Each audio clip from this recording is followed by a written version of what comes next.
Welcome to Behind the Scenes No More. My name is Deborah. I'll be your host on this show. A couple weeks ago, we had Judith Obodougo tell us about her story, and she mentioned that the story is still being written. So today we have her back to tell us about a project that she had. Judith? Yes, Deborah. Welcome back to the show. Thank you so much for having me. You have a project in mind to create awareness about your late dad's disease. Correct. You're right. As the Multiple Myeloma Foundation, so trying to create awareness to reach out to people that went through the same sickness, and others that are going through the same thing, to let them know that, the symptoms to watch out for. So last time you were here, you mentioned that you had 3 uncles that died from the same disease back home. Yep. And you said your father was misdiagnosed when he was back home in Nigeria, in West Africa. Correct. Before coming here for treatment. Yes, that was true. Tell us about it. Well, he was misdiagnosed. So first of all, they wanted him to do a bone spinal cord surgery. So I figured, we have to look into more details into it. Then I made him come to the United States to get some lab. Then later, we found out that it was actually multiple myeloma. So had I didn't ask him to come, we wouldn't have found that. So even after he passed away, I had, like you said, I have a few of my uncles that passed away through the same thing. So that's why I'm trying to create the awareness, to reach out to people that have the same symptoms, to help out the way I can. What was it like being his caregiver at the hospital? It wasn't easy. It was hard. Being a single mother, I was going to school. I work night shift, so I have to pick him up when I come back from work.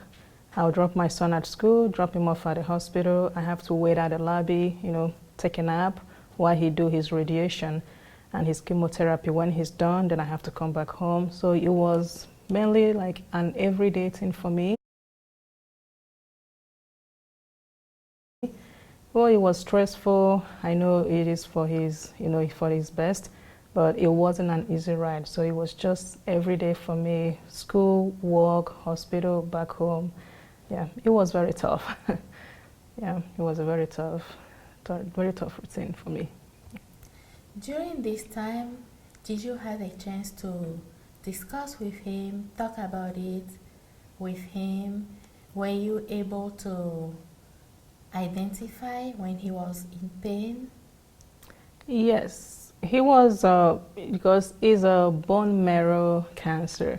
So he's constantly in pain. You can tell that he's in pain. If you ask him something, you can see his facial expression that he's in pain. So I just have to give him some time to get some rest. So mainly, I just let him. And the body, at that age, the body doesn't take a lot of pressure. So, but with the help of the doctor, with the medicines they gave him, he helped with the pain too. But he was in a lot of pain, and I can see it through his face. Yeah. Did you know he wasn't going to make it? Actually, for me, coming from a Christian background, I have faith that something good is going to come out of it. But unfortunately, he didn't make it, because we're already planning for him to go back home, to go and, because there was a time that he just gave up, like he couldn't take this anymore. I told him, you have to keep the faith. But, we never planned for things to happen.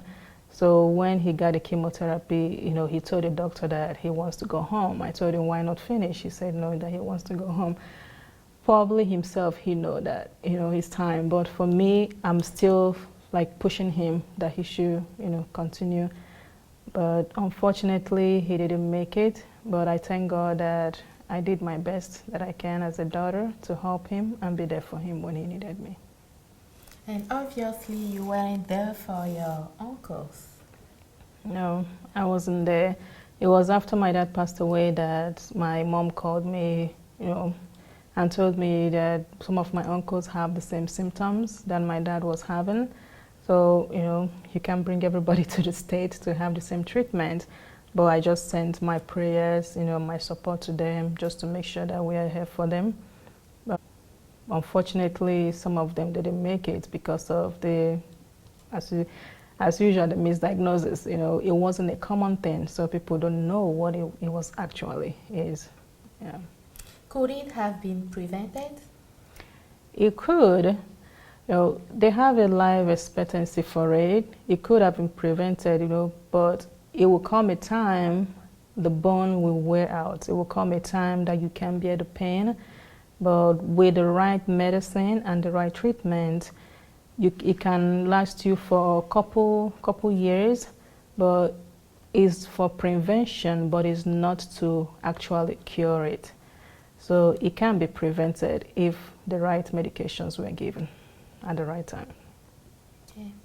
So what's the next step for you with the foundation?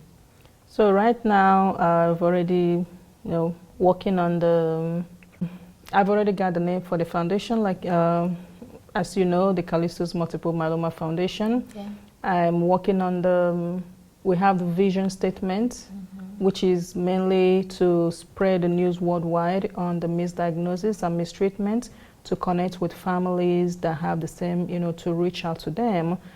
And I'm working on my board members, to get people together to help me promote the foundation and get the information out there. Have you been in touch with his service provider, the doctor? Yes, I have been in touch with him. He told me that I can always stop by and talk to him. We can know what to go, what to do from there. Yeah, so I'm pretty much in touch with everybody that helped out during the So routine. how can the viewers help? Well, what the viewers can do is we'll leave our information on the screen.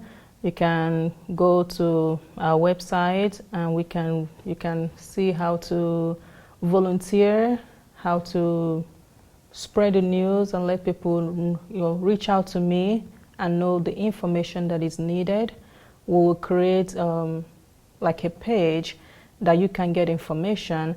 And another thing I'm working on is we can do like a question and answer. Anybody that have like a symptom, whether it's their uncle or their father that has the same symptom, they can reach out to me and then we can discuss like the way we can help or we can support them.